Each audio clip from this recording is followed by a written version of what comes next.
Now for a video that won't make anyone mad. What if Reagan was never president? My belief is we would be living in paradise. No Reaganomics. The dumbest fucking economic plan ever devised. Rich people totally don't hoard their wealth like Reagan. They totally don't sit on it. No.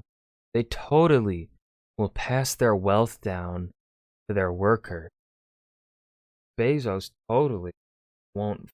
No one will force their warehouse factory workers to pee in bottles in the modern day. No, they won't. There won't be any employees working for the currently second wealthy man in the world that are and be living homeless. Totally not. That would never happen under Reaganomics. Ever. Anyways, before we dive into the video, make sure you check out the links below in my description box or in my pinned comment in the comment section. Got a link to my gaming channel here on YouTube and a link to my Twitch channel. Love if you threw me a follow and hung out in the chat. Now, let's hear what Alternate History Hub has to say about what would happen if Reagan had never been president. Oh, do you like politics? Or at least interested in it? Let's see how you could actually enjoy the state of things. Then I recommend checking out this app, We the People. Cody, why are you talking about this random app? Because of reasons. But in all seriousness, our country is now at a crossroads between two very different candidates. It's best to be informed. And this app really helps, unlike other sources of information. You can keep up to date with news, which I imagine there will be a lot of. You can keep up to date with tweets. God, it's so crazy. As someone really likes to do, and through the anonymity of the internet later, without any social retribution, discuss issues with other people. Imagine Yik Yak, but political. In one app, you can discuss oh my god, Yik Yak. I remember that fucking app. Your opinions with other people without the crippling social wrath befallen on you by your peers. Yay! You can keep up to date with their real-time heat map. It's description at the end of the vid. Get on with Reagan! Oh, yeah. Ronald Reagan. To some, he is the smooth-talking defender of freedom, who used his wise demeanor to destroy communism itself and bring America into a golden age, with golden arches. To others, he is a figure who created the modern-day problems and economic inequality we see between... Oh, because he totally did. Well, it's of course unfair to completely blame one person for everything. However, the inherent issues that I would say Reagan's ideas and plans really helped grow, as in this wealth inequality, the root of those issues were of course building before Reagan. However, Reagan's plans exacerbated these issues and made them a lot more difficult to fix. Between classes. No matter who you are, you have to admit, Reagan, or at least his administration, has directly affected America both politically and culturally. I think Reagan, I think the only president you could say that has had a greater impact on modern America. No, honestly, I don't think there is a president that has a greater effect on the modern political day. Because it's because of Reagan, like the shift in the GOP, the shift of the Republican Party to what they are like today happened under Reagan.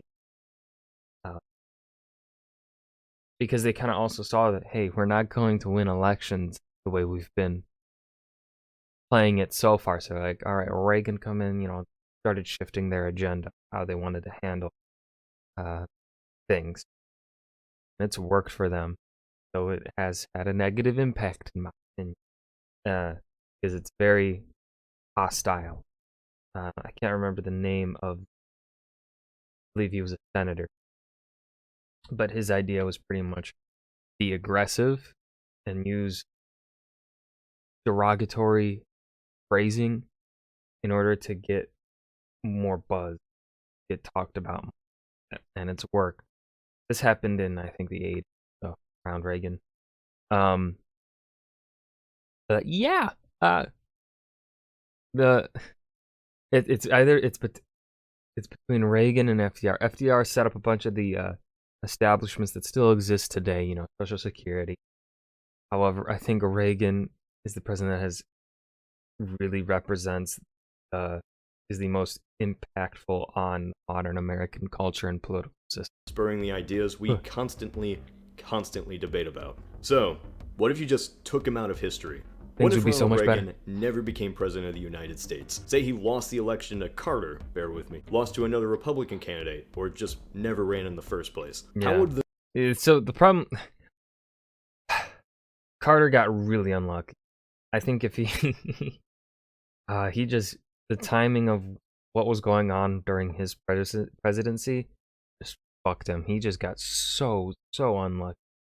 I I do not believe Carter was a good president. I think he's a great man, not a good president. this change our world? And more importantly, America. Just kidding. No, I'm not. Well, first, before I can discuss this alternate scenario, here is some context. In the election of 1980, the race was between President Jimmy Carter, who was fighting for a second term, and on the Republican side, former actor and governor of California, Ronald Reagan, whose charismatic optimism of America's future won many over. The race was neck and neck. That was a lie. It was a blowout. Reagan's spirit completely outshined the humble Jimmy Carter, who had become the face of the oil crisis, hostage crisis, and many other crises of the 1970s. On January 20th, 1981, Reagan's presidency saw the immediate release of the hostages in Iran. The reason for being released on this day is still up to debate, but that's not the point. What this symbolized is things were going to be very different. Yeah, so I think I've heard some places say that Jimmy Carter actually had set up Carter's administration was able to reach a deal or whatever and get the hostages released by this time anyways. What I've heard.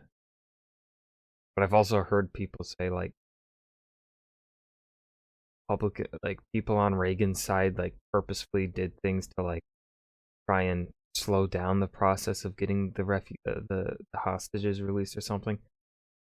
I haven't heard much evidence for that. I think heard more evidence towards the Jimmy Carter with the Carter's administration had set up the date, whatever party, something like that. And they certainly were. Reagan's administration mantra was to bring America back to a simpler time. Make America great again. Yeah, that was actually their motto. Oh no. To paraphrase his inaugural address, Reagan saw government as the primary deterrent of American rights, and the best way to protect liberty was to limit government. By making the government bigger. Now, did this actually happen?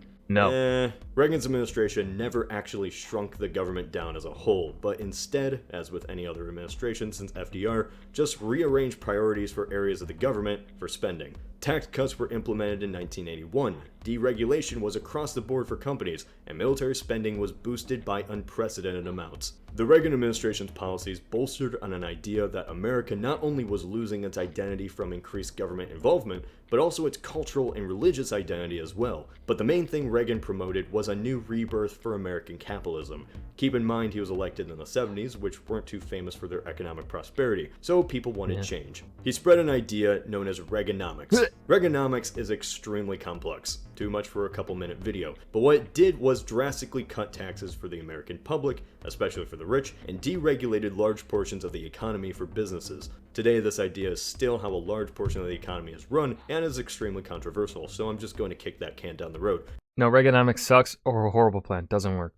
Many people associate Reagan with his bold anti-communist stance. Instead of trying to contain communism, Reagan's idea was to widen the cracks in the Soviet regime. He expanded military spending to an unprecedented scale to, quote, bankrupt the Soviets, and this large-scale military is still around today. He proposed the SDI program, with space lasers and other things, that spooked the Soviets into coming to the negotiating table. To vastly oversimplify Reagan's time in office, when he left in 1988, the US had oversaw years of almost unprecedented economic growth, millions of new jobs, a revitalized conservative movement, lower taxes, and a Soviet Union on the brink of collapse. Go team. Many attributed this success solely to Reagan's leadership, which to this day is still up to debate. So let's say none of that happens. What if Reagan was never president? In this alternate scenario, Reagan never runs for president. I say that only because I can't think of a reason how he would lose. His opponent was Carter in the general and Bush in the primaries, so it wasn't too difficult. Now, him not running is very unlikely, as in our timeline, Reagan almost overthrew incumbent Gerald Ford in the 1976 primaries just 4 years earlier, but stay with me.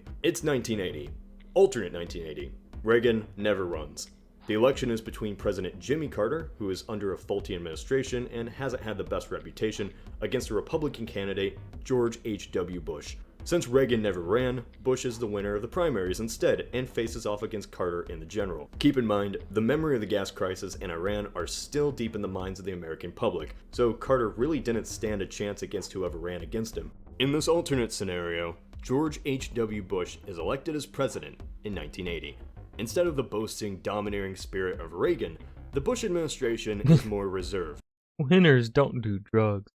But still optimistic. And while Reagan's character matched the new glamour of the 1980s, Bush would be a stark contrast to the new age. Strong-willed, smart, but also quiet. This alternate Bush administration would just come off as disconnected. Reagan's ideas were so influential, there's a reason why it's called the Reagan Revolution. It wasn't just legislation, it was a change in national attitude. Reagan redefined how Americans viewed their country. Caw! I love this image. In contrast from the decades in the 1960s and 70s, a new brand of nationalism, one focused on morality, faith, and strength. In this alternate scenario, there is no Bush revolution, there is no culture shift like with Reagan. Yes, people economically feel better in the 1980s, but it doesn't change the underlying culture of the nation. Bush, while religious, didn't believe in pushing faith in politics. Reagan, ooh. Yeah. Nothing. Separation of church and state, motherfucker. Fuck off, Reagan. Reagan made it mainstream for a generation. In this alternate... More than a fucking generation. We're still fucking stuck with people that are like, religion, government, gay. Modern GOP. 1980s Bush era, there isn't this massive resurgence in mainstream religious... Nah, fuckers, good thing YouTube disabled the dislike button. Well, not disabled, I can still see it. But none of you fuckers can. Go ahead, GOP. Fanboys. It's like it. Fucking dare you. Bitches. Conservatism. I'm pissing some people off all this. I'm enjoying. This carries on to alternate today. Evangelical movements don't gain the mainstream attention or Whoa. power as Zodiac our killer. timeline. Reagan redefined moral conservatism and used his... Hold on. Cody, I saw that. Did you fucking... Hold on. Yep. I had a feeling he fucking did that. Reagan redefined moral conservatism and used his image to push that. Bush, while very family-oriented and moral-driven, just didn't have the charisma to make these ideas popular. As an actor, Reagan popularized moral politics by making it sound sincere. Alternate President Bush comes off as a bureaucrat.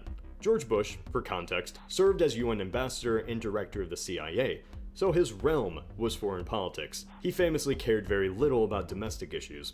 I'd probably do the same, so I don't blame him. This lack of a domestic mentality is fine in 1988, where the economy is already booming, but in 1980, this proves to be more of a problem. What this affects is the economy. Without Reagan, there's no Reaganomics. No duh. But Reaganomics pushed an idea known as supply-side economics. As I mentioned earlier, this was the whole slashing taxes for the rich, dropping regulation thing. I'm not getting into the debate whether supply-side economics caused the boom of the 1980s, so I'm not going to bring that into the scenario. But Bush was not a fan of this economic model. In fact, he called it voodoo economics. So in this alternate presidency, this economic change never takes hold. Without this action, the recovery of the 1980s is not as dramatic, so to say.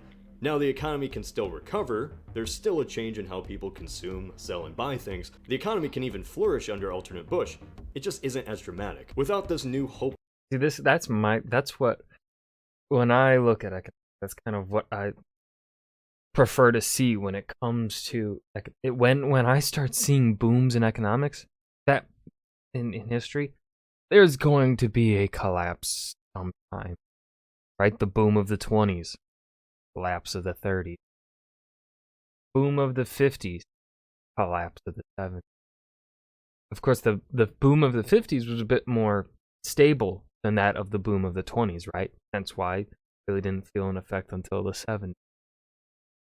And obviously, 70s economic issues were nowhere near as bad as the 30s.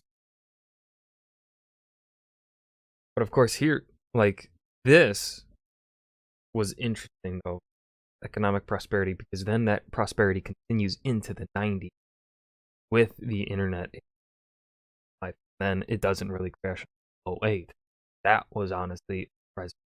Personally, as I prefer to see steady increase, slow and steady. Not crazy, because when you see a crazy boom, probably going to be short-lived, whereas if it's inclining slowly and steadily, not going boom like that, more like that, that's a bit safer. Hopeful Reagan optimism that More meant security, a in new my opinion. decade as a new dawn, there isn't this drastic change in attitude from the 70s. Bush is optimistic, but without the salesmanship, it doesn't sell. Even if the economy is better, there isn't this new day mentality. Many negative aspects of the 70s still transfer and have lasting effects on American conscience. Speaking of lasting effects, the USSR. Without Reagan, what happens to the Soviet Union? I think they still collapse just the same. While Reagan was a staunch anti-communist and boosted military spending, he didn't completely contribute to the fall of the Soviets. They did that to themselves. While the specific reasons for why the USSR fell is a topic of debate, it's accepted Reagan didn't completely destroy it, but with his aggressive pressure on the Soviets, he did help speed up the process, at least by a year or two.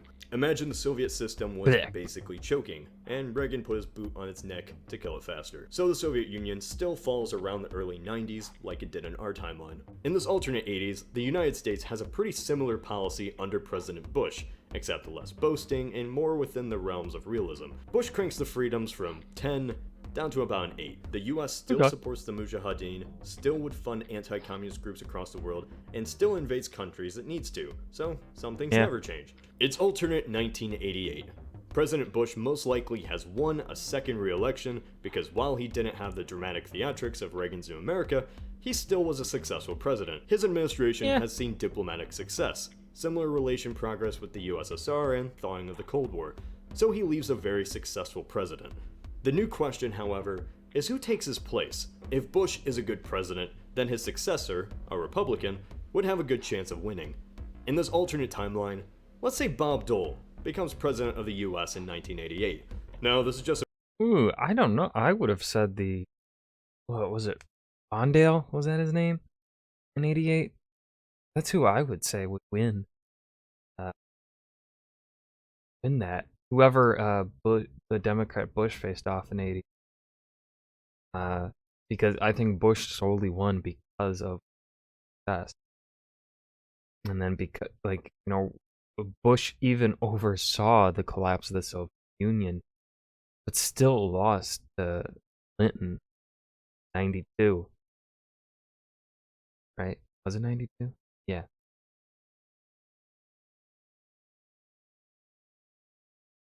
Yeah. No. Wait, yes.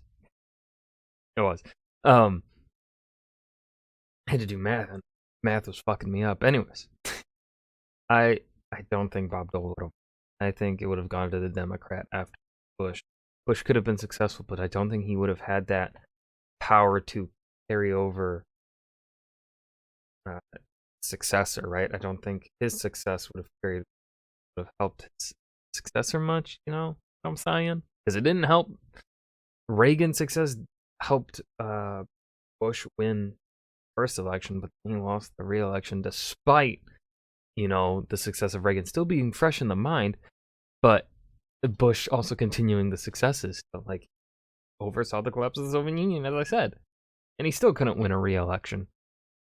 It's a prediction, but we need somebody in office. Dole's presidency will oversee the fall of the Soviet Union, Yugoslavia, Persian Gulf War, and the new dawn of Islamic terrorism. First, the Persian Gulf. Saddam invades Kuwait because it was in a bad situation after the Iran-Iraq War. Of course, the Persian Gulf War still happens, Iraq is beat back, go America.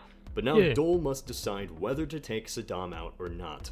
Bush, with his foreign policy experience, knew invading Iraq would cause horrible destabilization. Guess that's not genetic. Dole is a bit of a wild card in this scenario. We can't predict how he would act, and there is a chance the US would invade and overthrow Saddam in 1991. Keep in mind, 9/11 didn't happen, so invading Iraq isn't under a claim of WMDs, but because Saddam invaded a country, which makes sense, at first. So what happens to Iraq? Well, it depends on one thing. If the US doesn't dissolve the Ba'ath Party and the Iraqi Party, then there isn't an insurgency. But if this Republican president decides to, then we have a problem. In this alternate timeline, without Reagan, there is no Bush in office in 1991. So there is some random Republican whose one decision could alter foreign policy in the 90s. The 1990s might not be a period of growth for the US, but instead taking the problems of the 2000s and just pushing it earlier.